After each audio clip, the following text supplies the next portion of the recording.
13장. 저녁 식사 후 사교 모임이 시작되기 전까지 PT는 마치 전투를 앞둔 청년과도 같은 기분을 느끼고 있었습니다. 심장은 격렬하게 요동쳤고 생각은 갈피를 잡지 못했습니다. 그녀는 두 사람, 레빈과 브론스키를 처음으로 동시에 마주하게 될 오늘 저녁이 자기 인생의 전환점이 되리라는 것을 예감했습니다. 그녀는 끊임없이 그들을 한 명씩 따로 혹은 둘이 함께 있는 모습을 머릿속에 그려보았습니다. 지나온 시간을 떠올릴 때면 레빈과의 추억은 늘 즐겁고 애틋하게 다가왔습니다. 어린 시절의 기억과 죽은 오빠와 레빈이 나누었던 우정은 그와의 관계에 특별한 시적 정취를 더해주었습니다. 자신을 향한 그의 확고한 사랑은 그녀를 기쁘게 했고 레빈을 생각하는 것만으로도 기분이 좋아졌습니다. 반면 브론스키를 생각할 때는 그가 아무리 세련되고 여유로운 태도를 보여도 항상 어떤 어색함이 따라붙었습니다. 마치 어떤 불협화음이 있는 듯 했는데 그것은 브론스키의 탓, 그는 매우 단순하고 좋은 사람이었으므로 라기보다 그녀 자신의 문제처럼 느껴졌습니다. 레빈과 있을 때면 더없이 소탈하고 명료해지는 것과는 대조적이었습니다. 하지만 다른 한편으로 브론스키와 함께할 미래를 상상하면 눈부신 행복의 전망이 펼쳐지는 반면 레빈과의 미래는 안개 속에 있는 듯 했습니다. 옷을 갈아입으러 위층으로 올라가 거울을 보았을 때 PT는 오늘이 유난히 예뻐 보이는 날이라는 것을 알고 기뻐했습니다. 그녀는 곧 닥칠 일을 위해 자신의 모든 매력을 발휘할 수 있는 최상의 상태가 되길 바랐습니다. 그녀는 겉으로 보이는 침착함과 몸짓에서 배어나오는 자유로운 우아함을 느꼈습니다. 7시 반, 그녀가 거실로 내려가자마자 하인이 외쳤습니다. 콘스탄틴 드미트리예비치 레빈님 오셨습니다.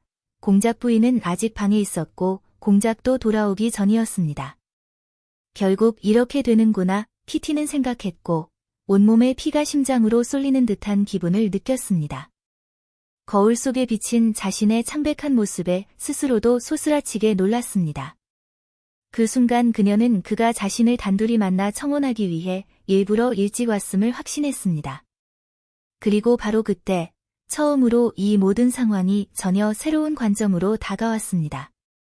이 문제가 단지 자신이 누구와 행복할 것인가, 누구를 사랑하는가에 국한된 것이 아님을 깨달은 것입니다. 그녀는 자신이 좋아하는 한 남자를, 그것도 아주 잔인하게 상처 입혀야만 하는 순간에 직면해 있었습니다. 대체 무엇 때문에?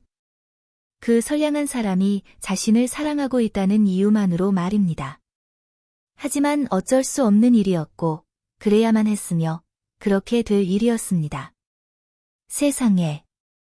내가 정말 직접 그에게 말해야 하나? 그녀는 생각했습니다.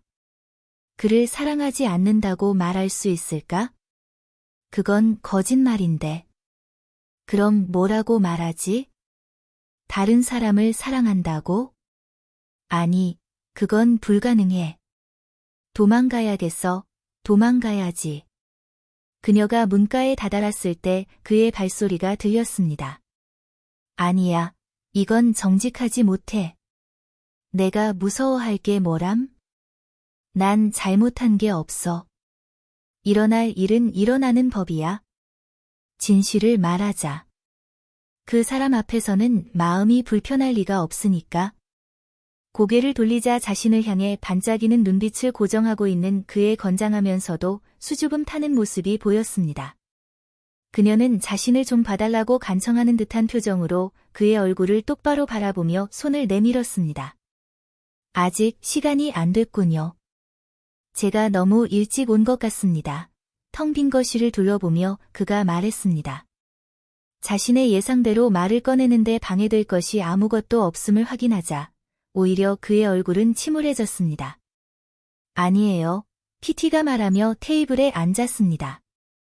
하지만 전 바로 이걸 원했습니다. 당신과 단둘이 있기를요. 그는 용기를 잃지 않으려고 자리에 앉지도 그녀를 쳐다보지도 않은 채 말을 시작했습니다. 엄마도 곧 내려오실 거예요. 어제 많이 피곤하셨거든요. 그녀는 자신의 입술이 무슨 말을 내뱉는지도 모른 채 간청하는 듯하면서도 다정한 눈길을 그에게서 떼지 못하고 횡설수설했습니다. 그가 그녀를 쳐다보자 그녀는 얼굴을 붉히며 말을 멈췄습니다. 제가 모스크바에 오래 머물지 어떨지 모르겠다고 했었지요. 그건 당신에게 달려있다고. 그녀는 곧 닥쳐올 말에 어떻게 대답해야 할지 몰라 고개를 점점 더 숙였습니다. 그게 당신에게 달려있다고 말입니다. 그가 반복했습니다. 제가 하고 싶었던 말은 그러니까 제가 여기 온 이유는 제 아내가 되어주십시오. 그는 자신이 무슨 말을 하는지도 모르는 채 말을 내뱉었습니다. 하지만 가장 두려운 말을 했다는 사실을 느끼며 말을 멈추고 그녀를 바라보았습니다. 그녀는 그를 보지 못한 채 거칠게 숨을 몰아쉬었습니다. 그녀는 황홀경을 느꼈습니다. 영혼은 행복으로 가득 찼습니다. 누군가 사랑을 고백하는 말이 자신에게 이토록 강력한 영향을 미칠 줄은 꿈에도 몰랐습니다. 하지만 그 기분은 찰나에 불과했습니다. 브론스키가 떠올랐기 때문입니다. 그녀는 맑고 정직한 눈을 들어 그의 절망적인 얼굴을 보았고 서둘러 대답했습니다. 그건 불가능해요. 용서해 주세요. 불과 몇 초 전까지만 해도 그녀가 그에게 얼마나 가까운 존재였으며 그의 인생에서 얼마나 중요한 사람이었던가요? 그런데 지금 그녀는 그에게 얼마나 멀고 낯선 사람이 되어버렸는지요. 그렇게 될 일이었군요.